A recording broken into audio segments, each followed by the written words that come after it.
We hold these truths to be self-evident, that all men are created equal, that they are endowed by their Creator with certain unalienable rights, that among these are life, liberty, and the pursuit of happiness.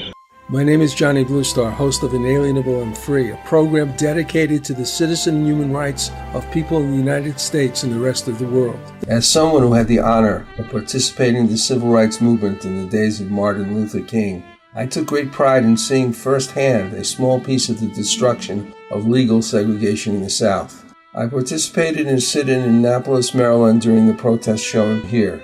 I was arrested and was tried in court with 15 other protesters. We were defended by Juanita Mitchell, an attorney who was the head of the NAACP in Maryland, and my father, also an attorney, who was active all his life in defending the poor and downtrodden, and came to Annapolis from New York in order to help out. Since a child, I was very aware of the evil of segregation and other abuses against blacks in the South. Part of my family had perished in the Warsaw Ghetto and Polish concentration camps, and I lived in a comfortable New York setting, knowing of recent horrors and the capacity of man to do evil. Besides the brutality of slavery, the ugliness of segregation, and the murder of and unjust prosecution of Afro-Americans by the state, there was now the forgotten monstrous horror of spectacle lynches, as well as many others. In spectacle lynches, an enormous number of whites participated in torture, mutilation, and evil actions too terrible to describe here. Though it may not seem possible, these acts equaled anything the Nazis did to their victims with an unbelievable ferocity and enthusiasm that will ever brand our history with unspeakable shame. By this time, there had been freedom riders helping to desegregate the bus terminals with their restrooms and lunch counters throughout the Deep South.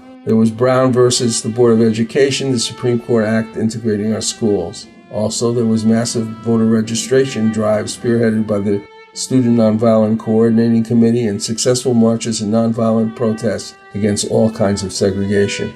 But as progress seemed imminent, the rise of Black Power and various more militant groups, the assassination of Martin Luther King, and the riots that followed throughout the major U.S. histories clearly showed that the fight for racial equality and peace between the races was not over. But yet I could never have believed that the horror of racism would begin to rise again and permeate the federal government. In the next program of Inalienable and Free, we will focus on a key abuse of our African American brothers and sisters by Donald Trump's family before his taking of office. Not many people perhaps were concerned about this, but one resident was, and he wrote about it and immortalized it in his song. Woody Guthrie, yes, he moved into the Trump facility, and he just didn't like racial hatred and discrimination that he found there. And now Trump and his colleagues have brought anti-black issues into the White House.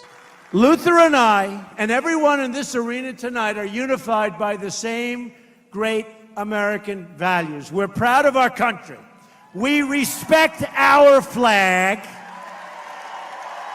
Wouldn't you love to see one of these NFL owners, when somebody disrespects our flag, to say, get that son of a bitch off the field right now, out, he's fired. He's fired! Some owner's gonna do that. He's gonna say, that guy that disrespects our flag, he's fired. And that owner, they don't know it. They don't know it. They're friends of mine, many of them. They don't know it. They'll be the most popular person for a week. They'll be the most popular person in this country, because that's a total disrespect of our heritage.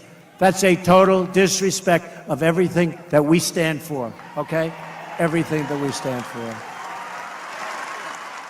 Maybe we should be more concerned about living up to the flag's value and kneeling out of respect for the fallen warriors who have died fighting for those values: life, liberty, equality, and justice for all.